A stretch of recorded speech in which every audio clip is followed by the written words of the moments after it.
What if I told you there was once a player so gifted, so revolutionary, that many believed he could have gone toe-to-toe with Michael Jordan in his prime? A player whose shooting touch was so pure, it seemed as if the basketball itself was drawn toward the net by the sound of his heartbeat. His name was Dražen Petrović, the Mozart of basketball. A prodigy who redefined what it meant to be a European player in the NBA. He wasn't just great, he was transformative. But like the tragic symphonies of the composer he was nicknamed after, Dražen's masterpiece ended far too soon. Born on October 22, 1964, in the coastal city of Croatia, then part of Yugoslavia, Dražen's love affair with basketball began as soon as he could hold a ball. By the time he was 15, he wasn't just dreaming about playing professionally, he was doing it, competing against grown men while still in high school. He displayed an almost unnatural confidence, a combination of rhythm, precision, and control that seemed beyond his years. His rise wasn't meteoric, it was calculated. Every step, every dribble, every shot had intention. And soon, his legend began to spread.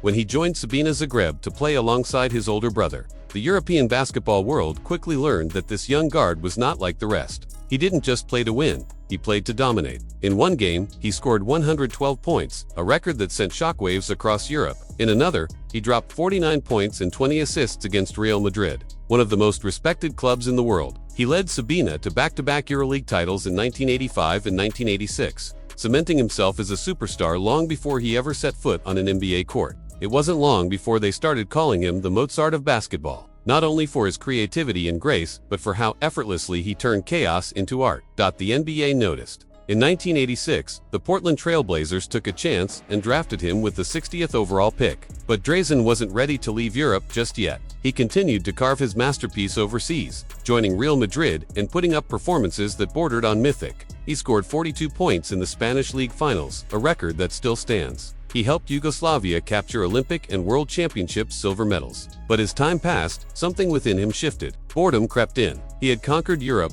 The next challenge lay across the Atlantic. In 1989, he finally made the leap. His arrival in Portland was met with curiosity and skepticism. At that time, European players weren't respected in the NBA. They were seen as soft, finesse shooters who couldn't handle the physicality or speed of the American game. But Dražen wasn't like the others. He was fearless, driven, and above all, obsessed with proving everyone wrong. In his NBA debut, he scored 7 points. Modest numbers by his standards, but what mattered most was that he had arrived. Still, it didn't take long for frustration to settle in. Portland's head coach, Rick Adelman, didn't see Dražen's true potential. Despite his deadly accuracy, shooting nearly 48% from the field and 45% from three, he played just 12 minutes a night. Sitting on the bench, watching others get opportunities he knew he deserved, was torture for a man who had spent his life being the focal point of every team he'd ever played for. When the Blazers made their deep playoff run that season, Dražen had brief flashes of brilliance, a 9-point burst against Dallas, a clutch three-pointer in double overtime against San Antonio, but his impact was minimized. Portland made it to the finals, only to fall to the Detroit Pistons. And for Dražen, the joy of reaching the NBA's biggest stage was clouded by doubt. He began to question everything. Had he made a mistake coming to America? Had his dream turned into a cage? When Portland traded for Danny Ainge, pushing him further down the depth chart, Dražen knew it was time to leave. Then came the trade that would change his life. In 1991, he was sent to the New Jersey Nets, a struggling franchise in desperate need of direction. Under head coach Bill Fitch, Dražen finally got what he'd been begging for: minutes, trust, and freedom. And with that, his symphony began anew.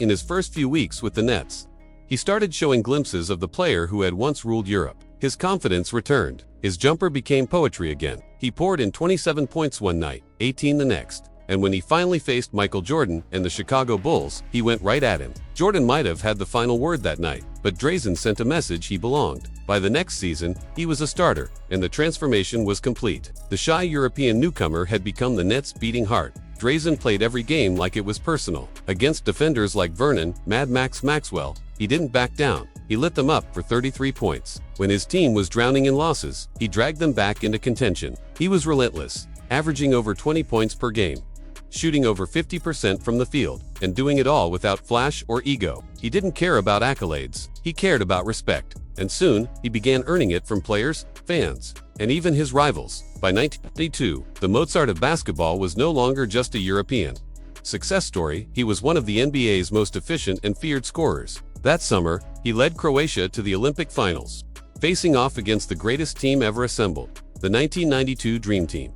The Americans had Jordan, Magic, Bird, and Berkeley. Croatia had Dražen. He went toe-to-toe with the best in the world, dropping 24 points in the gold medal game, more than any other player on the floor. He didn't just compete, he commanded respect. Even the legends he faced that day spoke of him with reverence. When he returned to the nets for the 1992-1993 season, Dražen was a man on fire. He averaged 23 points per game, shot a blistering 53% from three, and gave the franchise a heartbeat it hadn't had in years. He had become the face of international excellence in the NBA, the proof that European players could dominate on American soil. His duels with Jordan became classics, and though he didn't always win the scoreboard battle, he earned something more valuable: acknowledgement. Jordan himself respected him, and in an era when that meant everything, that was the highest compliment possible. But fate, as it so often does with legends, had other plans. On June 7, 1993, Dražen was traveling on the German Autobahn when tragedy struck. A truck lost control and collided with his car. Dražen, asleep in the passenger seat, was killed instantly. He was 28 years old. The world of basketball fell silent. In the years that followed, the tributes poured in. The Nets retired his number. He was posthumously inducted into both the Naismith Memorial and FIBA Halls of Fame. Players like Dirk Nowitzki, Manu Ginobili, and Luka Doncic have all pointed to Dražen as their inspiration, the man who made it possible for Europeans to dream of NBA greatness. His spirit lives on in every international star who steps onto that hardwood believing they belong. Dražen Petrović wasn't just a shooter. He wasn't just a competitor. He was a pioneer, the bridge between continents, the spark that ignited a revolution. His story is one of brilliance and heartbreak, of what could have been and what was already enough to change the game forever. His legacy is not measured in rings or trophies, but in impact, the way he redefined possibility. And so, as we look back on the Mozart of basketball, we're left to wonder if fate hadn't intervened that day in June. Could Dražen Petrović have surpassed Steph Curry as the greatest shooter the game has ever seen? We'll never know. But one thing is certain: he played every note of his short career like a masterpiece. If you were moved by Dražen's story, by his fire, his tragedy, and his lasting influence, hit that like button and let me know in the comments. Where do you think he would rank among today's greats if he had lived to play out his prime? Don't forget to subscribe for more powerful stories like this, as we continue to honor the legends who changed the game forever.